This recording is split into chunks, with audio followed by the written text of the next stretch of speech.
Atong i-welcome sa stage si Miss Erlinda Bardenas.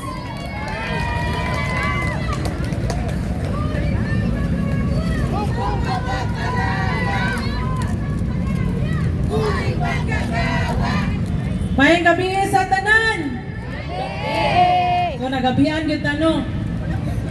So dako pasalamat sa tanan na subuanon nga nagkigbisog nga nagpakabana sa ilang buhis nga gikawat na sa atong politikong walay laing interes kundili ang pagpangawkaw sa atong kaban sa bayan.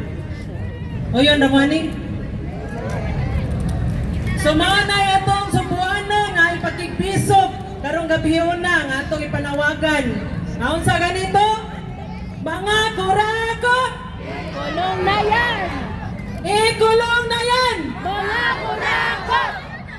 So ako dahil isip mo sa mamumuo, trabahante sa MIPSA, 20 na katuig nga ang sweldo na rin taon sa 540 pesos minimum wage. Nga usa ka solo parent nga kulang ra gyud kaayo sa inadlaw-adlaw nga galastuan o kinahanglanon pagpa-eskwela sa anak sa akong mga anak nga nagsweldo ra in taon og minimum wage nga 540 nga nagbayad og insaktong buhis isip trabahante gididakan permanente kada buwan sa PhilHealth. Pero moingon ra ang atong panggoberno nga 0% ang ato ang pondo sa PhilHealth. Asa man dayang ginida kada buwan sa mga trabahante? Wala! Kinsay makatubaga na og asa? Wala balik na ko. Gikurakot, Correct. Di magamit. magpakauwaw ta, magpainit, maglinya sa panahon nga akong pamilya na ospital. Adto sa panudlanan sa gobyerno, mangayo og guarantee letter para ipaabot sa bayranan sa ospital. Nga unta, nagbayad man mi, nagididakan man mi kada buwan sa PhilHealth. Asa man di ang ato ang healthcare. Nagitawag nga public insurance, nagikan sa atong PhilHealth.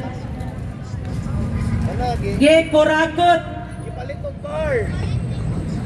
So karon gagmay na kayo ang among matikhom kay tungod gididakan mi sa buhis.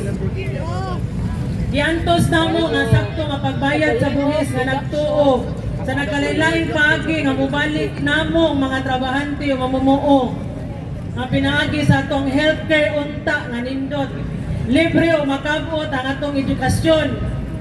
Social protection, baratong pabalay, subsidized, public employment nga dapat tapat ang serbisyo. So willing unta mi madidakan o buhis basta tapat lang og matinud-anon ang atong panggoberno. Apan dili. Og giunsa ang interes sa mga kabus. Unsaon pagsulbad sa mga kapobrehon nato nga mga trabahante nga nagsweldo lang in taon og minimum. Budi padaan. Nga naglisod kun in taon og maayo. Og adto sa pagpangutang padulong kaming mga trabahante tungod sa kakuwang sa among sweldo. Unya didakan pagyud mi og buhis pero gikurakot lang. Pail kayo sa among side. Willing unta mi mamuhunan basta makita namo ang ginansya sa among buhis. Kay kami mga mamumuo, biggest taxpayer mi sa akong nahibawan. Sa 60% ng mga trabahante. Ug maoy ni buhi sa atong mga panggoberno. Ikan sa among buhis sa mga trabahante. Kay para namo ang buhis is usa kay equalizer, tali sa mga pobre ug sa mga dato. Apan sukwahi ang nahitabo. Naglisod gihapon ming paghuman sa among mga anak sa pagkakolehiyo, kuwang ang budget sa edukasyon. Nagsige mi og linya, nagpakiluoy. Sa ako nang giingon, nga mangayo og guarantee letter sa panahon ng ospital ang among pamilya. Kay giingon lagi nga zero budget ang ato ang PhilHealth. Kung napay giingon, nga tag 20 ang kilo sa bugas. Pero sa tinudanay, hantod karon wala jud ko kasuway ana og palit og asa ng tag 20 kilong bugas nga akong gipangita.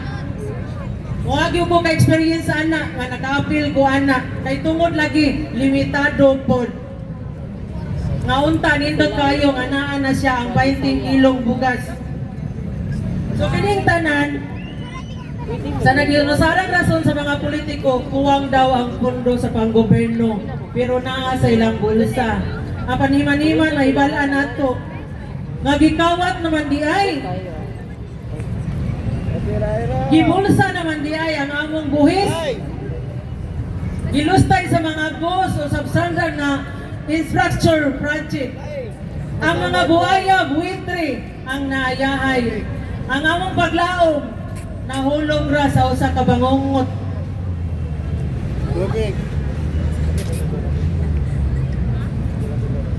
Sakit kayo na mo nga isip mamumuo.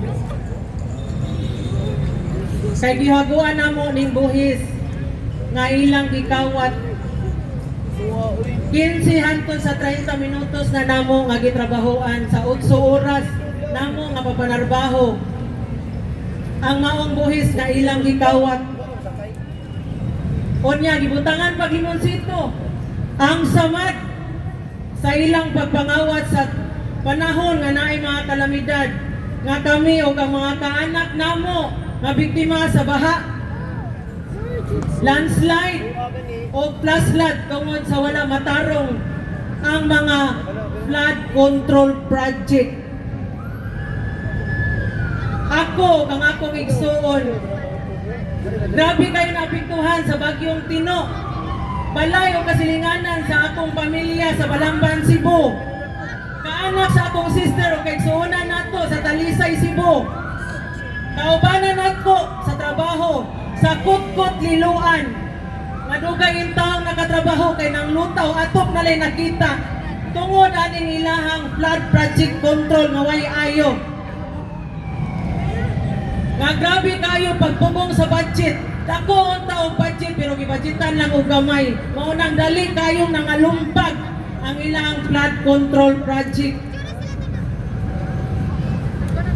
Kini sila tanan gibanlas sa baha ug tanang kabtangan o panginabuhian sa akong igsuon ug sa uban pa natong mga kaigsuonan tungod aning ilang bati nga buhat o bati nga project nawala lang sa usa ka pamilok sa bagyong Tino.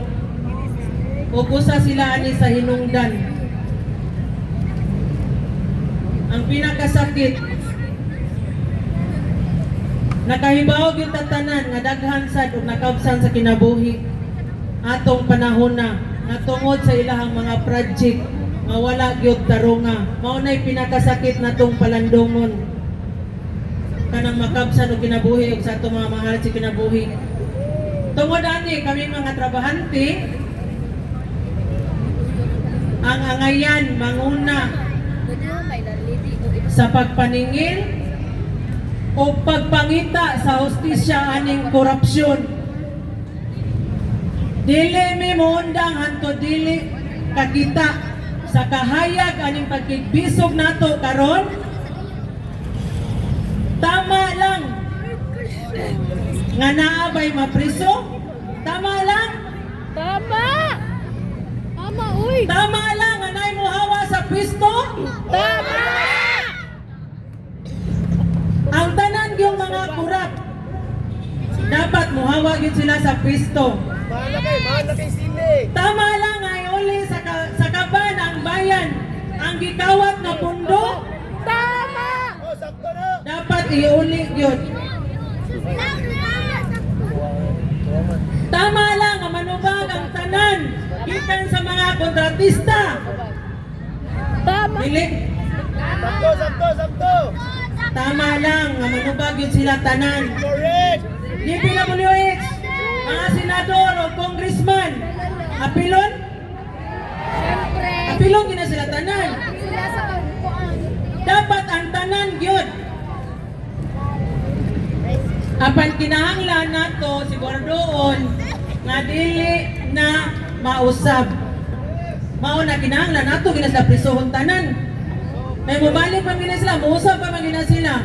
Kung di na nato sila hukton. Kinahanglan nato sigurohon nga ang mga kurakot dili makabalik sa pwesto sa gobyerno. Uyon dataana. Hindi sabot. Siguro nga transparent ang tanang transaksyon proyekto sa gobyerno. O yun rata. Siguro na walay unprogrammed funds. Transparent na. Siguro nga walay confidential funds. Siguro ang pondo sa gobyerno padong sa mga social services. Ato ginang siguroon. Kay mao man ni atong giparitan karon, giralihan karon. Atong ipakigbisog. Una, manigurado ta nga para dili na gyud ni mausab ang ilang ipangbuhat na dili maayo. O finally, siguroon nga wala nay kawani o public servant na himuon ang pwesto aron magpadato o magpayaman sila. O yun na taana. So, panawagan ako. Arin ako sa panawagan, isip trabahante, isip usa ka solo parent, anay duha ka anak, ipakaon o ipaeskwela. Ato ning panawagan o ato ning tabangan o ampo o dukdok na kini matuman nga naay programa para natong mga trabahante nga mga motrabaho pa nya inikuli, motrabaho gihapon so 24 oras labi na gyud usa ka solo ug usa ka inahan mao ginay ato ang papel. So panawagan nato nga unta na ana ang ato ang public laundry shop o ang ato ang public daycare center para natong mga trabahante. Kay ngano man nagbuhis man ta para naana na siya dili na ta magsigig palapay kabot sa balay, dili na ta magbantay sa tong anak kung panahon nga wala tay kasuhol ug yaya. So ayon data na mga trabahante. So posible mahitabo kung dili ta moundang. Aning atong pagkigpiso kung magpadayon ta nga inani nga mga kalihukan nga magsige ta og panawagan, magsige ta og dukdok sa atong panggobyerno kung unsa gyud dapat nato nga mga taong bayan. So mabago ang atong korap nga sistema. So gikan din ko sa partidong manggagawa ug sentro. So daghan kayong salamat ug mabuhay kitang tanan. So God bless us.